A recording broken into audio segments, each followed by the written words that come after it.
ATN के digital platform पर आपका बहुत स्वागत है। मैं हूं आपके साथ अंशिका पाठक। भारतीय अंतरिक्ष यात्री Shubhanshu Shukla international space station से पृथ्वी वापसी के सफर पर है। उनके साथ एक्सियोम 4 मिशन पर गया 4 सदस्यीय दल ने सोमवार शाम करीब 4:50 पर भारतीय समय अनुसार अंतर्राष्ट्रीय अंतरिक्ष स्टेशन से विदाई ली।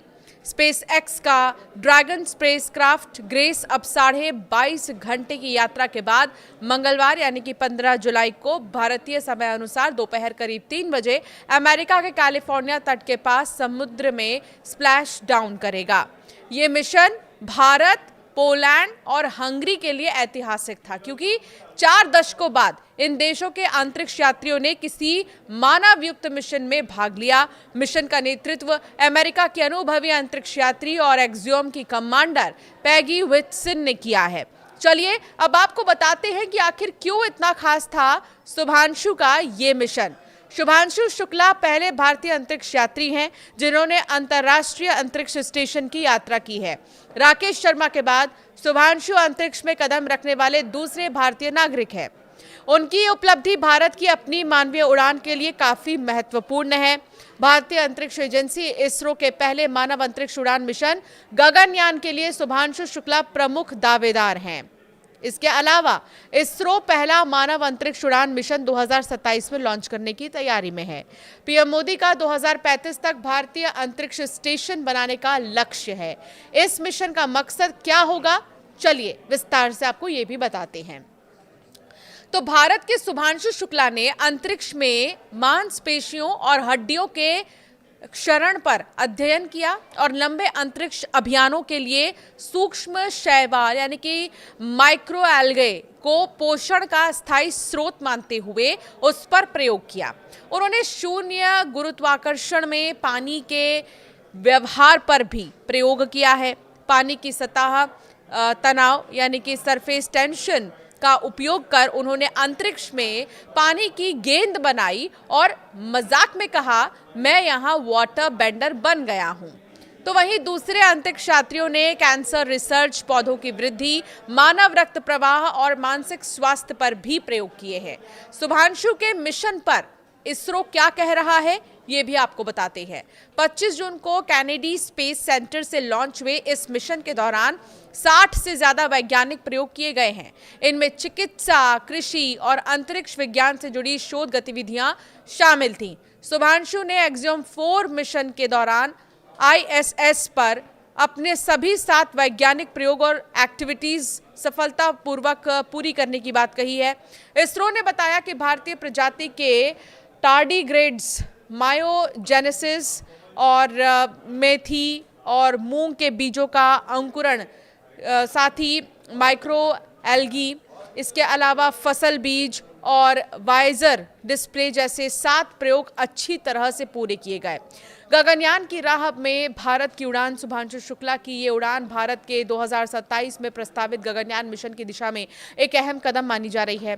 28 जून को प्रधानमंत्री नरेंद्र मोदी ने अंतरिक्ष स्टेशन से शुक्ला से वीडियो कॉल पर भी बात की थी। तो उनके वापसी सफर पर रवाना होने पर केंद्रीय मंत्री डॉक्टर जितेंद्र सिंह ने सोशल मीडिया प्लेटफॉर्म एक्स पर लिखा, वेलकम बैक शुभांशु, पूरा देश आपके घर लौटने का बेसब्री से इंतजार कर रहा है। Indian astronaut Shubhanshu Shukla international space station से धरती की ओर आ रहे हैं। उन्हें धरती तक पहुंचने में 22 घंटे से ज्यादा का वक्त लगेगा। उनका रॉकेट धरती के चारों ओर घूमता हुआ वापस आएगा, लेकिन क्या उतरने के वक्त उनका रॉकेट भारत के ऊपर से गुजरेगा? आईएसएस से कैलिफोर्निया तक का रास्ता क्या होगा, ये आपको बताएंगे। अमेरिकी स्पेस एजेंसी नासा के मुताबिक जब कोई space capsule international space station से वापस लौटता है तो वो पहले एक खास बिंदु पर डी ऑर्बिट बर्न करता है, यानी रॉकेट इंजन को चालू कर खुद को पृथ्वी की ओर धकेलता है। इसके बाद वो कैप्सूल वायुमंडल में प्रवेश करता है और पैराशूट के जरिए धीरे धीरे उतरता है। शुभांशु शुक्ला का कैप्सूल भी कुछ घंटों में इसी प्रक्रिया से गुजरेगा। वायुमंडल में प्रवेश करने के बाद वो पैराशूट से नीचे आना शुरू हो जाएगा। वैसे तो इंटरनेशनल स्पेस स्टेशन हर 90 मिनट में धरती का एक चक्कर लगाता है, तब वो पृथ्वी के बहुत बड़े हिस्से जैसे America, Europe, Africa, Australia, south Asia और भारत के ऊपर से गुजरता है। लेकिन जब उससे अंतरिक्ष यात्री निकल जाते हैं तो उनका कैप्सूल धरती के वायुमंडल में प्रवेश कर जाता है। तो रास्ता अलग होता है। कैप्सूल पृथ्वी के वायुमंडल में प्रवेश करने से पहले लंबी दूरी तय करता है, लेकिन ये सही और सटीक मार्ग पर निर्भर करता है। भारत रास्ते में क्यों नहीं होगा, अब इसे भी आपको समझाते हैं। शुभांशु शुक्ला जिस कैप्सूल में बैठकर आ रहे हैं वो अमेरिका में कैलिफोर्निया के पश्चिमी तट पर उतरेगा। इसका मतलब है कि वापसी के लिए अंतरिक्ष यान को पृथ्वी की घड़ी की उल्टी दिशा यानी कि वेस्टवर्ड डायरेक्शन में घूमते हुए प्रशांत महासागर की ओर से आना होगा।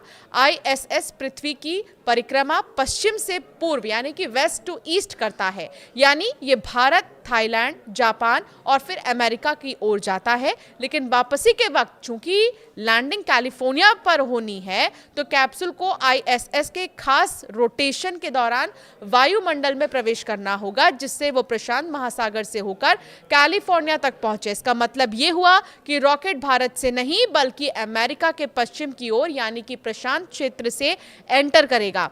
भारत के ऊपर से गुजरने की संभावना लगभग नहीं के बराबर है। तो क्या भारत से आसमान में देख पाएंगे? कई सवाल ऐसे भी उठ रहे हैं, तो इसका सीधा जवाब है नहीं, आप नहीं देख पाएंगे, क्योंकि रॉकेट की वापसी की दिशा भारत से बहुत दूर होगी और ये अमेरिका के समय से कंट्रोल होगा। इसीलिए भारत के ऊपर से कोई फायरबॉल, ट्रेल या रॉकेट पथ नहीं देखा जाएगा। लेकिन हाँ, अगर ये भारत के ऊपर से गुजरता है तो आप इसे रात में जलता हुआ उल्का पिंड की तरह देख सकते हैं। ये तेज चमकदार लकीर जैसा नजर आता है, लेकिन महज कुछ सेकंड के लिए आसमान साफ हुआ तो अमेरिका के लोग इसे जरूर देख पाएंगे, क्योंकि कैलिफोर्निया में इसकी लैंडिंग होनी है और इसका जो स्प्लैश डाउन है वो कैलिफोर्निया में ही होगा, वहीं समंदर में होगा। और स्प्लैश डाउन ज़्यादातर समंदर में इसलिए कराए जाते हैं ताकि किसी भी तरह के क्रैश से बच सके, ताकि किसी भी एस्ट्रोनॉट को कोई दिक्कत ना हो। और कई बार ऐसा होता है कि जब रनवे पर रॉकेट को उतारा जाता है तो डिसबैलेंस होने की ऐसी घटनाएं सामने आती हैं, इसलिए समंदर का स्प्लैश डाउन सबसे ज़्यादा सेफ माना जाता है। तो सब तैयार है शुभांशु के स्वागत के लिए।